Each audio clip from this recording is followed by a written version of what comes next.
But let's go back to Colonel Simon Diggins. Thank you for staying with us, Simon. Tobias had to bow out because he's got childcare issues, so we have to defer to that, of course. Of course. All understand. Yeah. Now let's talk about this MOD hack by China. As many as 270 military personnel's personal bank account details were compromised, including home addresses, as I say, financial, private matters. How serious is this? No, it's serious. I mean, we have been warning about China now for a while. And you recall we had this extraordinary joint meeting with the head of MI6 and the head of the CIA, I think it was, basically warning about the threat coming from China. And what they're doing in terms of espionage is on a commercial scale. I mean, industrial scale. I mean, whether they're hoovering up commercial secrets or trying to gather information from everywhere, they've done that. And there's been several iterations of this. Hacking into the personal administration of individuals is very serious. I mean, it could compromise their bank details, their personal circumstances, their addresses, and we don't know what or why they could use that. They have no legitimate reason to know what's going on with those individuals, absolutely none. And therefore, why are they doing this? And they can only assume that essentially it's unfriendly, and that's the nature of what we're dealing with. And it's a very ambiguous relationship we have with China, but that's the nature of what we're dealing with when we're dealing with China. Yeah, and if you remember, it was a couple of years ago, I think, the Chinese hacked or cyber attacked our political registers, the electoral rolls, and everybody sort of laughed about that and said, well, you can go down the town hall, anybody can look at those. So they weren't that secret. But it's almost as if they were sending us a message, we can do this.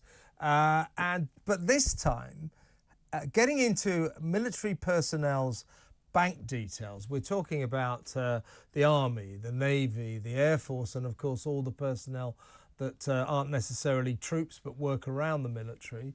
Now, you can only conclude that what they might be thinking here is if we can find some key soldiers or sailors or airmen who are having very bad financial difficulties, we might be able to move in and bribe them. No, that's one scenario and a perfectly legitimate one to run. The other one simply is just like the sense of unease that a normal soldier, sailor, airman, or indeed civil servant will have, not knowing that their personal details are being dealt with or being hacked. Imagine yourself being deployed on operations and then finding out that your personal details of your pay, were in the hands of an unfriendly country. And that's what they're trying to do. So this is kind of low-level terror, low-level tension, which they do. And this comes straight from who they are. These are Maoists. You know, Mao said, kill one, terrify 25. Now, this isn't killing people, but it has the same chilling effect. It's a bit like Putin's kind of performative murders. You know, it's not just about killing the particular target. It's making sure everybody else knows that they're doing. And that's what they're doing here. They're showing that they can reach into our Ministry of Defense, Joint Personnel Administration, whoever it was, administrative computers, and cause chaos. Yeah, they haven't done so yet, but they could do so. And that's the kind of chilling effect of what they're doing with this particular attack. Do you think we prioritise the importance of cyber attacks enough? I found out a pretty depressing statistic today. Apparently, the Ministry of Defence's head of diversity earns twice as much as the Ministry of Defence's head of cyber attacks, cyber security. We need to get real about cyber attacks. We need to throw a lot of money at defending ourselves from these kind of attacks, don't we? No, we absolutely do. I mean, you know, the individual circumstances.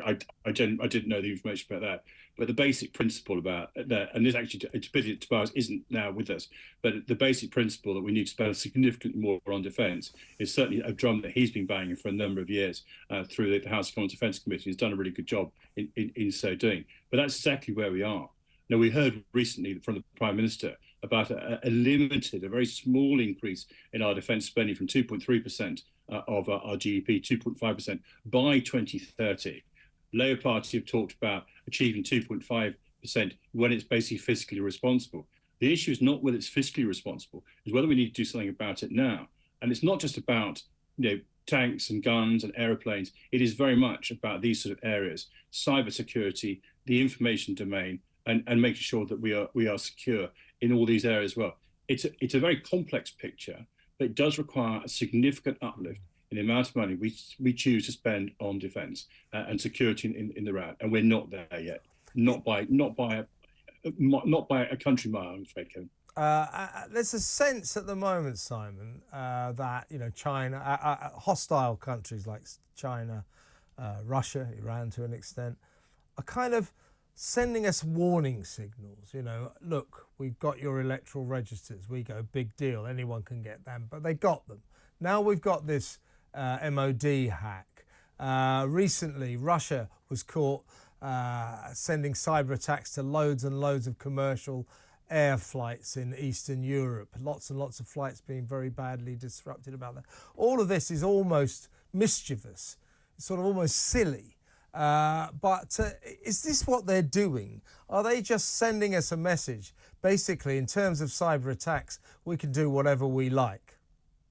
Yeah, it's basically, I mean, the term for it is kind of grey zone or hybrid warfare. I mean, the idea of kind of a Second World War, launch of World War III with ultimatums and declarations of war, I think is not happening. What you have is this kind of low-level threat, low-level pressure the whole time. Whether it be in the South China Sea, where they're building on disputed islands and using water hoses on the Philippine Coast Guards, whether it be cyber attacks into our area, whether it be soft loans into countries that otherwise we might want to influence, all about sort of generating power. And it's not necessarily something we haven't done ourselves in the past, but at the moment we're on the recipient of this, and we're ill-equipped, both in terms of our resources, what we give to defence and security, but also in terms of how our allies are going to respond to this across the board, comprehensive security threat from, as you say, from China, from Russia, and some of their proxy allies, people like Iran as well. They are working together, people like North Korea as well, supplying the Russians. They've kind of worked out that they work together, they have a greater effect, and we are barely responding to it at the moment, if at all. I was going to say that. You say we're the recipients. I would hope that we're doing it back to them, but are we not? The details I don't know. What I do know is that where we are defence-wise, we're doing our best, I think, but it's within the resource budget. It's within a kind of resource envelope, and I say also a kind of deeply ambiguous relationship with China. Particularly in terms of the economy and the economic relationship between the countries.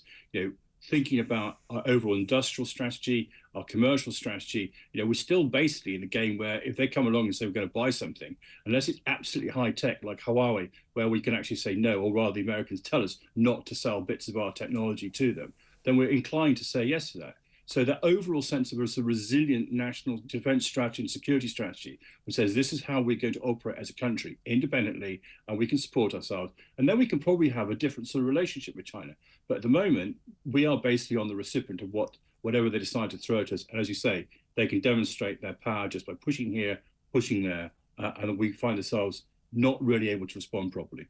Very worrying, but excellent to talk to you, Simon. Thank you so much for your time. Colonel Simon Diggins, their military expert, former defence attaché.